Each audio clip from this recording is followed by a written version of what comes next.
सुप्रभात। हरे कृष्णा। आप सभी को मेरा सादर प्रणाम।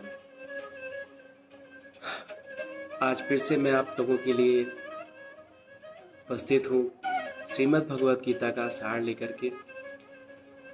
मित्रों, प्रतिदिन जो मैं सुबह आकर के भगवान श्री कृष्ण की उपदेशों का आपके सामने वर्णन करता हूँ, मैं चाहता हूँ कि आप इसको देखें, समझें और इसको शेयर ज़रूर करें। सिर्फ इसलिए क्योंकि अभी तो फिर भी समय है। अभी तो बहुत सारे जन चाहे तो समय निकाल के घर पे श्रीमद् भगवत गीता को अपना समय दे सकते हैं, पढ़ सकते हैं, किंतु भाग दौड़ की ज़िंदगी में संभव नहीं हो पाता और इतना फोकस भी नहीं हो पाता कि लोग अपने धर्म ग्रंथ उपनिषदों का अध्ययन कर सकें। तो अगर कोई है जिसका इस स्वेच्छा से मन लगता है, जैसे मेरा लगा, मैंने पूरा अध्ययन किया, तो अगर मैं उसको शॉर्ट करके वीडियोस फॉर्म में, क्योंकि वीडियो में देखना, कोई बोल रहा है उसको समझ पाना और बहुत सरल भाषा में, तो बहुत आसान हो जाता है उसको समझ पाना।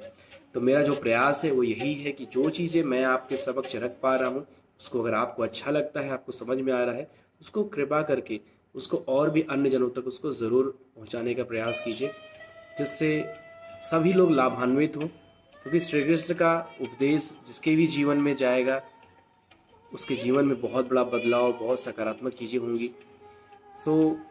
अच्छी चीज़ों का प्रचार प्रसार करना चाहिए, जिससे मैं अपने स्वयं के मुखार बिंदु से इसको कर पा रहा हूँ। अगर आप सिर्फ हमारी बातों को सिर्फ लोगों तक फेसबुक या अन्य सोशल मीडिया प्लेटफॉर्म के माध्यम से अगर पहुंचा पाएँ, उनको शेयर कर पाएँ, तो इससे बहुत सारे लोग लाभान्वित होंगे। क्योंकि मैं जो चीज़ें प्रस्तुत कर रहा हूँ ठीक यथारूप ही आपको बता रहा हूँ। जो मैंने पढ़ा, जो मैं देख रहा हूँ, मेरे सामने श्रीमद् भगवत गीता रखी हुई है, इसकी एक एक लाइन छोटे छोटे स्टैंजास करके मैं आपको देता हूँ। चलिए आइए शुरुआत करते हैं। आज चेतना के बारे में भगवान श्री कृष्ण बताते हैं। यह चेतना क्या है? ये चेतना मैं हूँ। तो फिर मैं हूँ क्या है? मतलब अगर चेतना बताया कि मैं हूँ, तो मैं हूँ क्या है? कलुषित चेतना में मैं हूँ का अर्थ है कि मैं सर्वे सर्वा हूँ, मैं ही भोगता हूँ। यह संसार चलायमान है, क्योंकि प्रत्येक जीव यही सोचता है कि वही इस भौतिक जगत का स्वामी तथा सृष्टा है। भौतिक चेतना के दो मनोविभाग हैं, एक के अनुसार मैं ही सृष्टा हूँ और दूसरे के अनुसार मैं ही भोगता हूँ।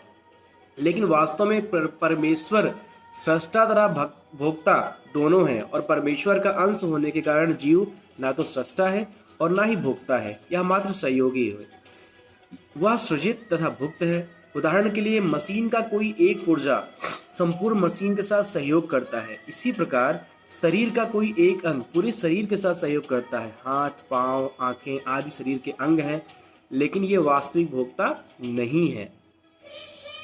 भोक्ता तो उदर है। पांव चलते हैं, हाथ भोजन देते हैं, दांत चबाते हैं, शरीर के सारे अंग उदर तक तुष्ट करने में लगे रहते हैं, क्योंकि उदर ही प्रधान कारक है। तो शरीर रूपी संगठन का पोषण करता है, अतएव सारी वस्तुएं उदर को दी जाती हैं। जिस प्रकार जड़ को सींचकर वृक्ष का पोषण किया जाता है, उसी प्रकार उदर का भरण करके शरीर का पोषण किया जाता है। क्योंकि यदि शरीर को स्वस्थ रखना है तो शरीर के सारे अंगों को उदर पूर्ति में सहयोग देना होगा। इसी प्रकार परमेश्वर ही भोक्ता तथा सृष्टा है, और हम उनके अधीनस्थ जीवात्माएं उन्हें प्रसन्न रखने के निमित्त सहयोग करने के लिए हैं। इस सहयोग से हमें लाभ पहुंचता है, ठीक वैसे ही जैसे उदर द्वारा गृहीत भोजन से शरीर के सारे अंगों को लाभ पहुंचता है। यदि हाथ की अंगुलियां यह सोचें कि वे उदर को भोजन न देकर स्वयं ग्रहण कर लें, तो उन्हें निराश होना पड़ेगा।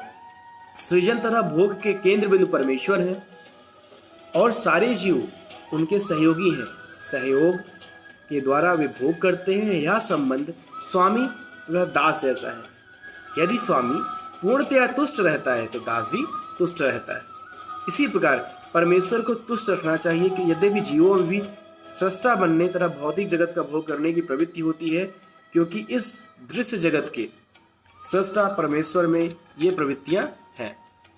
यहाँ पे बहुत अच्छी बात बताई भगवान श्री कृष्ण ने कि चेतना क्या है? चेतना मैं हूँ।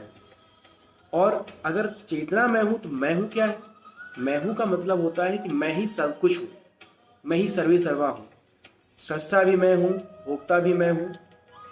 तो फिर जो मनुष्य सोचने लगता है कि अरे यार इस चीज को तो बनाया मैंने, इस चीज का भोग मैं कर रहा हूँ, तो सृष्टा और भोक्ता मैं हुआ, वो गलत है, वो अज्ञान की वजह से है। क्योंकि जिस प्रकार से, जैसे कि हम कोई हाथों से कोई भोजन तैयार करते हैं, तो भोजन तैयार करने के बाद उसको हाथों से अपने जिह्वा तक ले आते हैं, फिर दांत उसको पूछ करके हमारे उदर तक पहुंचाते हैं, लेकिन फिर उदर को ही पहुंचाने के लिए तो सारा काम होता है। भूख किसको लगती है? पेट को। और पेट के ही माध्यम से जब पेट को हम भोजन पहुंचाते हैं, तो वही फिर उसका सही अंश, सही जो जरूरत है वो हमारे शरीर के अन्य भागों तक पहुंचाता है।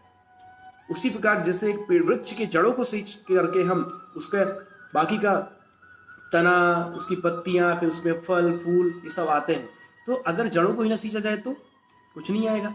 उसी प्रकार से परमेश्वर सृष्टा और उपभोक्ता दोनों है, तो हमें क्या करना होता है? हमें उनको ही सब कुछ समर्पित करना होता है।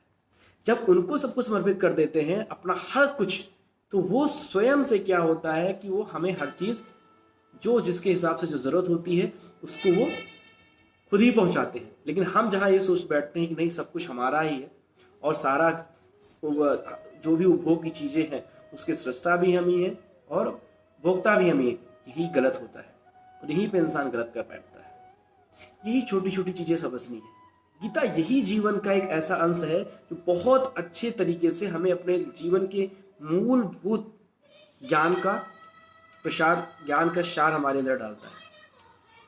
जो इस कलयुग में माया की वजह से जो हमारे दिमाग के जो चक्षु हैं, हमारे जो ज्ञान के जो चक्षु हैं, जिन पे पर्दे पड़ चुके हैं, उन पर्दों को हटाने का काम श्रीमद् भगवद गीता के माध्यम से हम कर सकते हैं।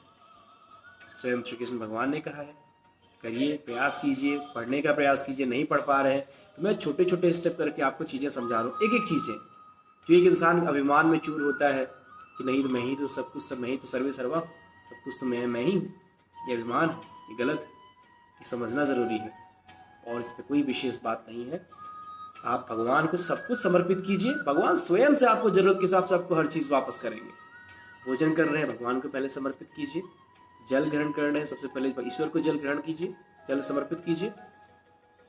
स्नान करने जा रहे हैं, अपने किसी अच्छे कार्य के लिए जा रहे हैं, कोई भी अच्छा कार्य करने जा रहे हैं, सब हर कार्य से पहले ईश्वर को नमन कीजिए, उनको समर्पित कीजिए। देखिए जीवन का हर कार्य, सब कुछ बहुत अच्छे तरीके से आपको होकर के मिलेगा, क्योंकि मूलतः हर चीज के सृष्टा और भोक्ता भगवान श्री कृष्ण है।